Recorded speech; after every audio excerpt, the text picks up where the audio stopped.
বন্ধুরা, তোমাদের সাথে আমি একটা আমার নিজের ব্যক্তিগত কথা শেয়ার করছি।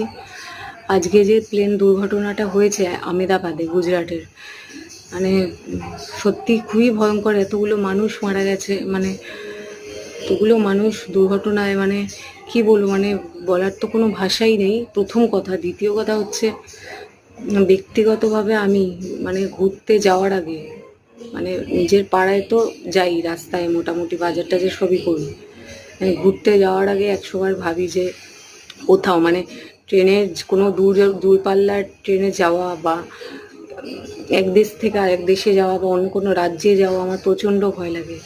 এই ভয় আমি বাড়ি থেকে বেরোই না। আমার ঘরে খবর চলছে এখন, মানে টিভিতে দেখছি, মানে গায়ে কাঁটা দিয়ে উঠছে। মানে কি বলবো, মানে একটুখানি মানে মনে ভয় রেখো যে মানুষের ঘুরতে গেলেও বিপদ হতে পারে। আমি জানি এটা নিয়তি, মানুষের যা কিছু যখন তখন হতে পারে, কিন্তু তবুও মানে এটা বলে না যে যেটা হবার ছিল সেটা তো হবেই, কিন্তু তবুও না আমার ভয় লাগে। আমি বাড়িতেই থাকি।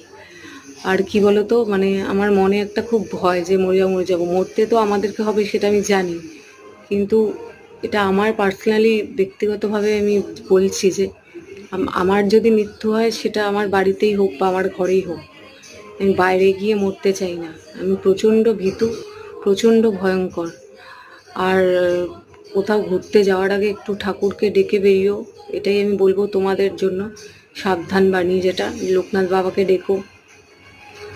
আর কি বলবো, মানে এত দুর্ঘটনার খবর কদিন ধরে হচ্ছে, কদিন মানে কি বলবো, এই যুদ্ধ, তারপরে ট্রেন দুর্ঘটনা, তারপরে তোমার এই প্লেন ক্র্যাশ, এই জিনিসগুলো আমার মানে শুনলে যে এত এত মানুষ মারা গেছে, তারপরে এতগুলো ছোট ছোট বাচ্চা ছিল, কত সিনিয়র সিটিজেন ছিল, তারপরে কত ফরেনার ছিল, মানে আমি ভাবতে পারছি না। আমার মানে শুনলেই গায়ে কাঁটা দিচ্ছে, আর ভয় লাগছে যে এরকমভাবে কি করে মানুষগুলো প্লেন থেকে পড়ে গেল।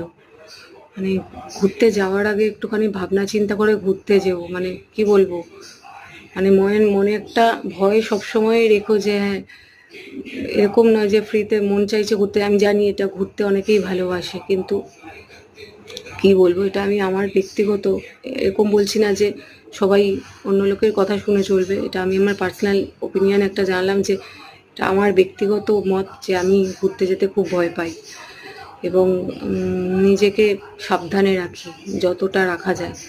বিপদ থেকে রক্ষা যেন করে ঠাকুর, এবং তোমাদেরকেও যেন ভালো রাখে।